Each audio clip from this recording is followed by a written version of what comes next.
Sir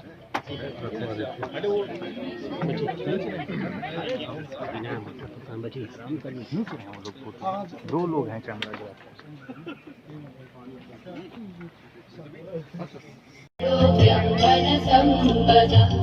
शुभं कुरुत्वं कल्याणम् आरोग्यं धनसम्पदः शत्रुबुद्धि विनाशाय दीपज्योतिर्नमोस्तुते दीपज्योतिर्नमोस्तुते शुभं कुरुत्वं कल्याणम् आरोग्यं धनसम्पदः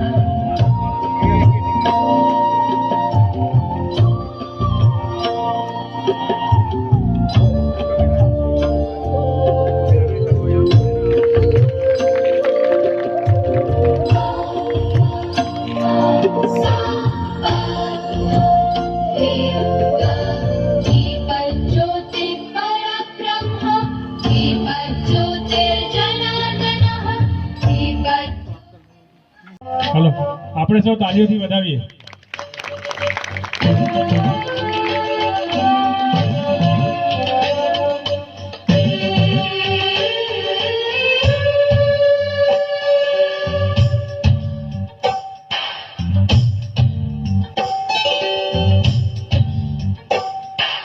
फूल जैसी मुस्कान तेरी तू बनेगा पहचान मेरी फूल जैसी मुस्कान तेरी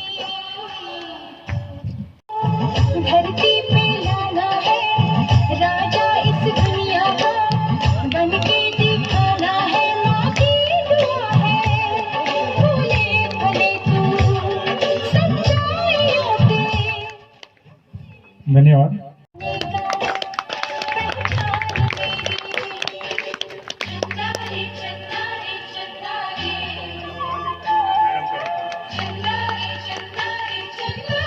ધન્યવાદ। હવે આપણા કૃષિ વિજ્ઞાન કેન્દ્રના વડા ડૉક્ટર કલકલતા મેડમના સ્વાગત માટે હું ડૉક્ટર એ કે રાયને વિનંતી કરું।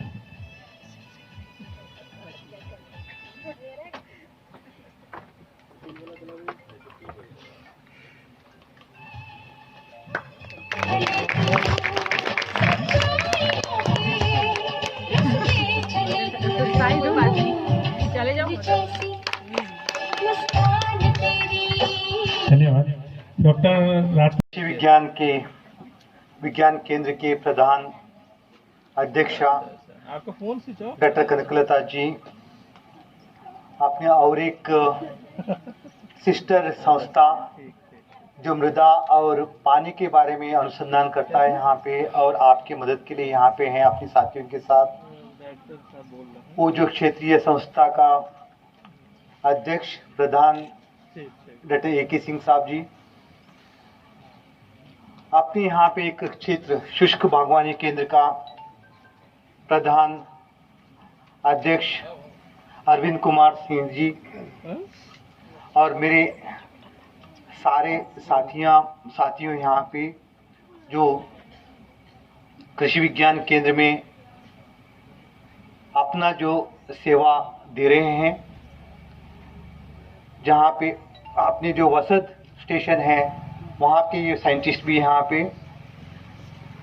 और अपना जो शुष्क बागवानी केंद्र के साइंटिस्ट वैज्ञानिक भी यहाँ पे हैं, और मुख्यतः यहाँ पे सारे अपने किसान बंधु भगिनियों, आज आपके सामने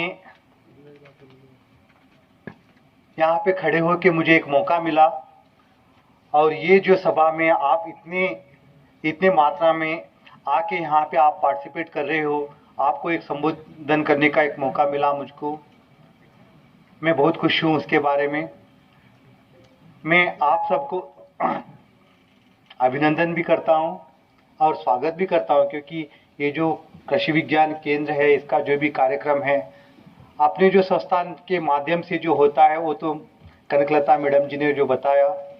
मैं अभी आज इस वक्त इसका एक हिस्सा हूँ, उसकी खुशी है मुझे। और जिस ढंग से आपने स्वागत किया यहाँ पे, तो ये तो अनोखा है हमारे लिए। ये अपने स्टाइल में आपने जो हमें ये जो स्वागत किया और आपने अपनी खुशी हमारे साथ जताई। और ये खुशी के पीछे ये अगर कृषि विज्ञान केंद्र है, कृषि विज्ञान केंद्र के मुखिया यहाँ पे डॉक्टर कनकलता जी है और उनके सहयोगी है, ये भी मेरे लिए खुशी की बात है, क्योंकि ये सारे जो अपने सहयोगी है और इतना मेहनत से यहाँ पे आपके साथ हाथ मिला के कदम से कदम रख के जो आगे बढ़ने की कोशिश कर रहे हैं और आके आपको भी आगे बढ़ाने की कोशिश कर रहे हैं, इसकी मुझे बहुत खुशी है। मैं उनको भी अभिनंदन करता हूँ, इनके जो भी जो प्रयास कर रहे हैं, जो हॉनेस्टी से, सिंसियरिटी से आपके साथ जो भी अपना जो तंत्रज्ञान, अपने जो भी विकल्प जो भी है खेती के लिए, वो आप तक पहुंचाने की कोशिश कर रहे हैं। उसके लिए मैं बधाई देता हूं और धन्यवाद भी देता हूं एक इस संस्था के एक मुखिया होने के नाते। बात यहाँ पे 3-4 मुद्दों की हो रही थी। प्रथमतः ये जो प्राकृतिक खेती के बारे में, उसके बाद मोटे अनाज या आज मैडम ने कहा इसको श्रीधान भी कहा जाता है और आप सब जानते हैं उसको, उसका क्या अहमियत है। और बात भी हो रही थी कि जो मौका आपको मिलता है उससे आप कैसे फ़ायदा उठा सकते हैं।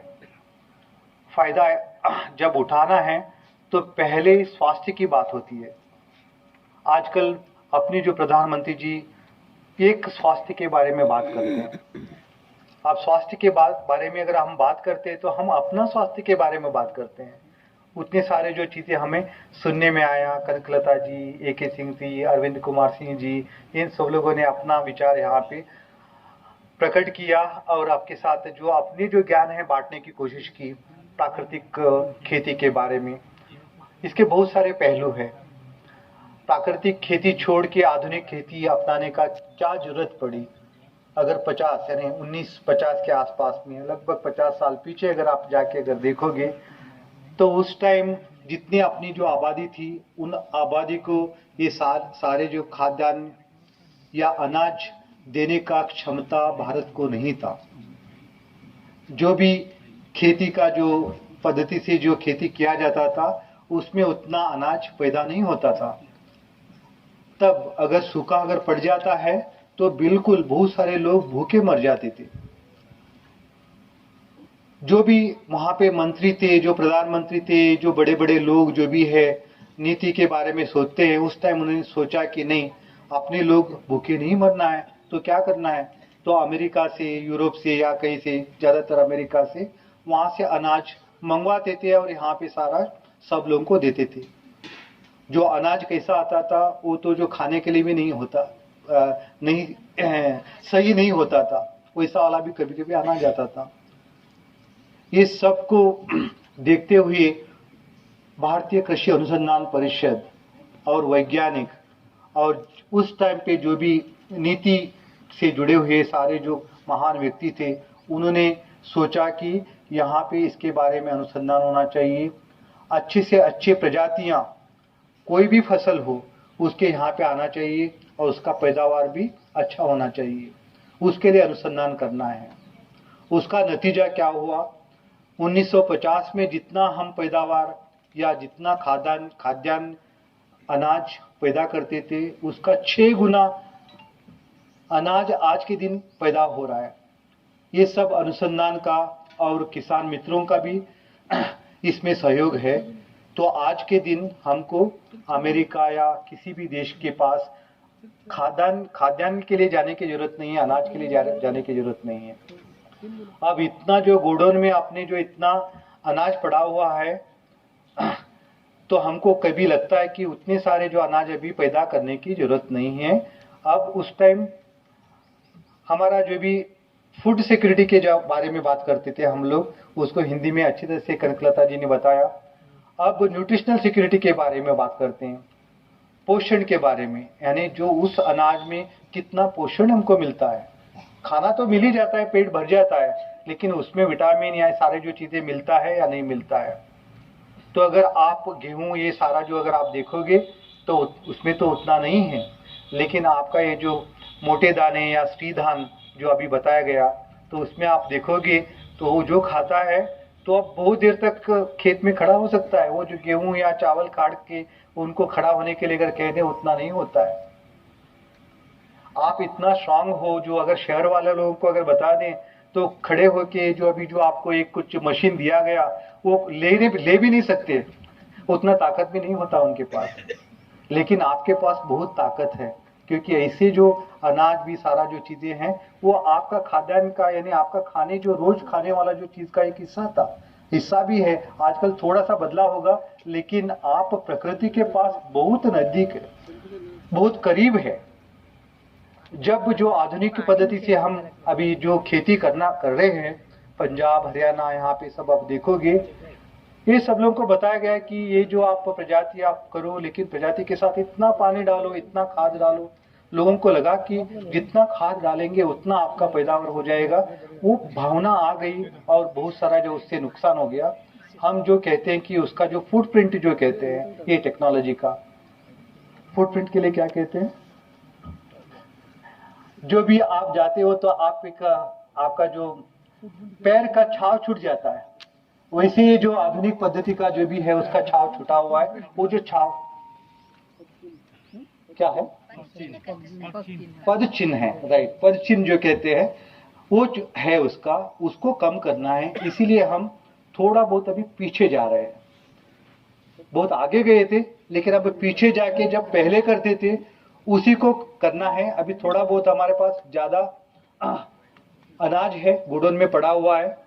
पीछे जाके थोड़ा पोषक तत्व के बारे में अगर हम करें और उसके बारे में जो अगर ये मोटे धान्य जो भी है या श्री धान्य जो कहते हैं उसकी है, 10 साल के बाद 20 साल के बाद आपके जो गेहूं और चावल की तरफ जा रहा था, अब जो वापस अगर आ जाएंगे वो भी एक बदलाव है। सब लोगों को ये लग रहा है कि ये जो भी अभी मोटे दाने का जो अगर कुछ तो भी करेंगे, अभी बिस्किट भी आ रहा है, रागी जो कहते हैं हम लोग, इंग्लिश में उसको फिंगर मिलेट कहते हैं। यहाँ पे क्या कहते हैं रागी के लिए, रागी कहते हैं, बावटो बोलते हैं, उसका बिस्किट आता है आजकल। वो बिस्किट खाने से डायबिटीज नहीं होगा, यानी चीनी की जो शुगर की बीमारी नहीं होगा। ये वैज्ञानिक तरीके से कहीं ना कहीं छपा हुआ है, इसके लिए बहुत डिमांड है। तो ये कौन कर पाएगा अच्छी तरह से, आप लोग कर पाएंगे। जो हरियाणा और करनाल वाले जो भी है, वहाँ पे बड़े बड़े खेत है, उनका ट्रैक्टर लगता है, और एक बार जो फसल अगर आ गया, फसल काटने के लिए बड़े बड़े मशीन लगते हैं। तो वो लोगों को उतना कदम, अभी आपका गाड़ी भी अगर